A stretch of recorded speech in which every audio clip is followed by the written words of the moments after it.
Olay! Aujourd'hui, on se retrouve pour montrer cette interface qu'on a configurée hier. Donc, j'ai mon Queen LD ici. Je sais pas si vous le voyez, non, je suis un tout petit peu. Ouais, bon, vous voyez, mais je vais le redégager à cause de la LED bleue. J'ai un ruban de LED juste à côté que je mettrai dans le champ après. Mais je vais commencer par vous montrer les premières configs à faire. Alors, j'essaie de se recentrer un peu ça tout en évitant de court-circuiter mon truc. Voilà.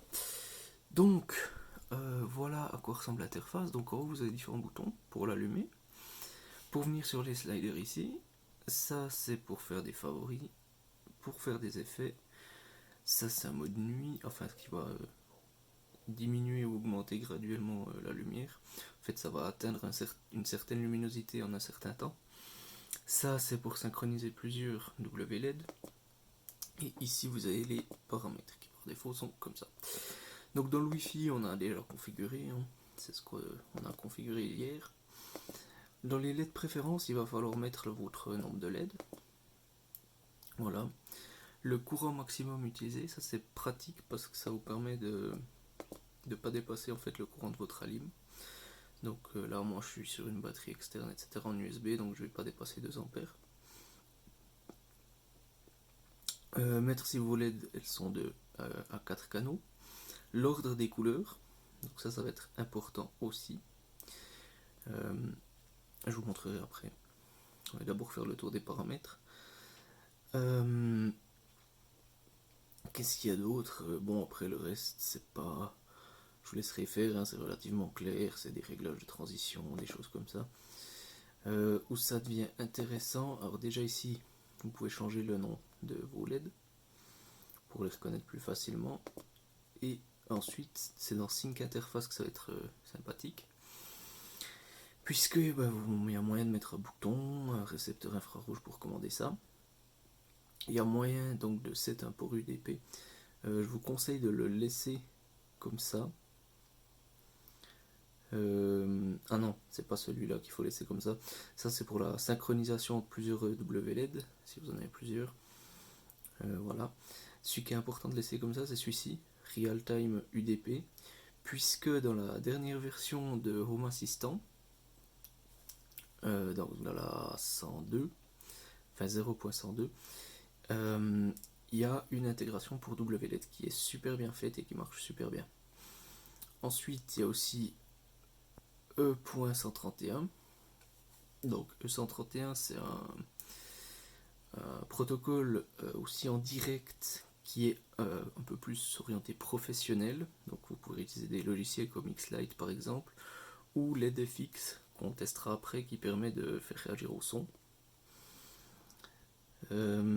Et ensuite, qu'est-ce qu'il y a d'autre? Bon, vous pouvez le faire reconnaître dans Alexa, vous pouvez utiliser du MQTT, vous pouvez synchroniser avec un pont Philips Hue, bien des trucs comme ça. Voilà. Autre chose intéressante, ça va être ici configurer donc les serveurs NTP pour que le système soit à l'heure, si par la suite vous faites des macros par rapport à l'heure. Et ici, il y a possibilité de par exemple de faire un factory reset ou de faire une mise à jour, tout simplement. Donc on fait manuel OTA, on lui envoie le nouveau fichier et il se met à jour. Sachant qu'il est capable de flasher à peu près n'importe quoi. Donc, première chose à faire, c'est de régler la couleur de nos LED. Donc pour ce faire, on les allume. On vient ici.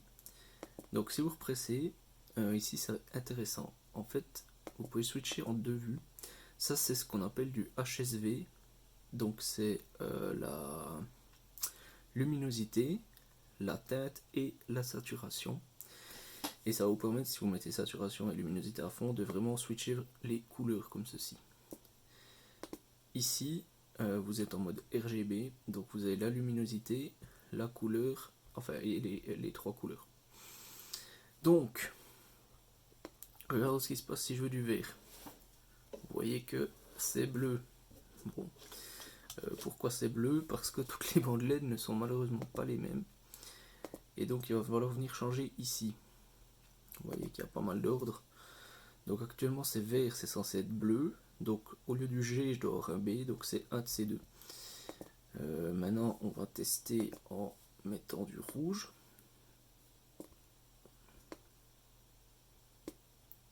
Donc le rouge est rouge, donc le rouge est à la bonne place. Je dois échanger le B et le G. Donc le R est au milieu et comme ceci. Si je sauvegarde ça. Voilà.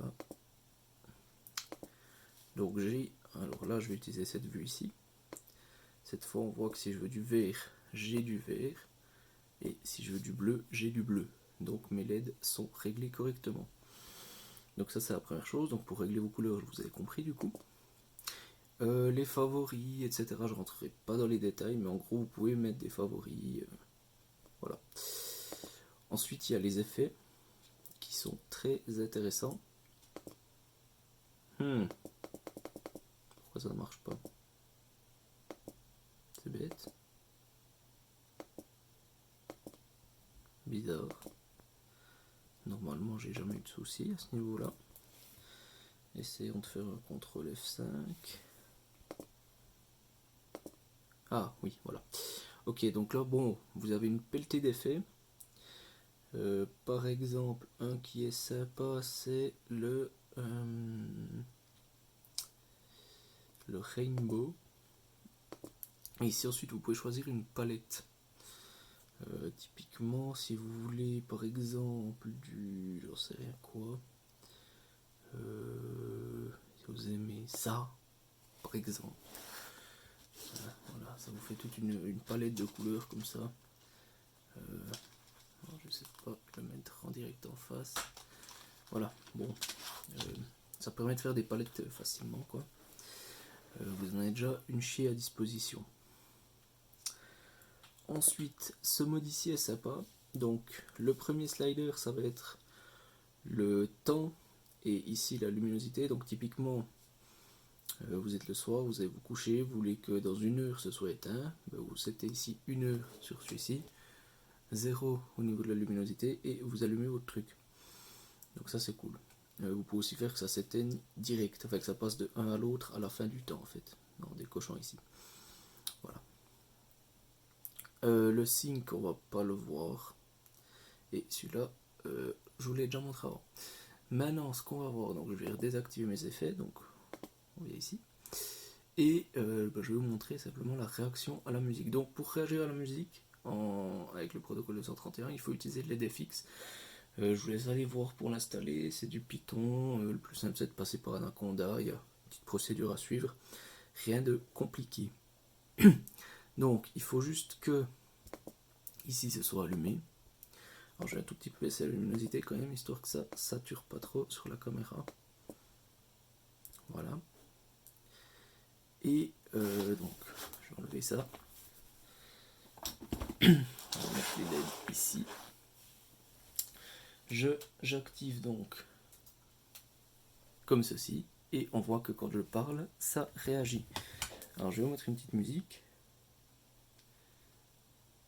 et Touch ID c'est vraiment de la merde. Donc c'est simplement des petites musiques NCS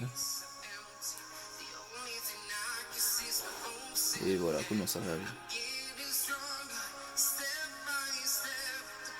Bon, vous avez compris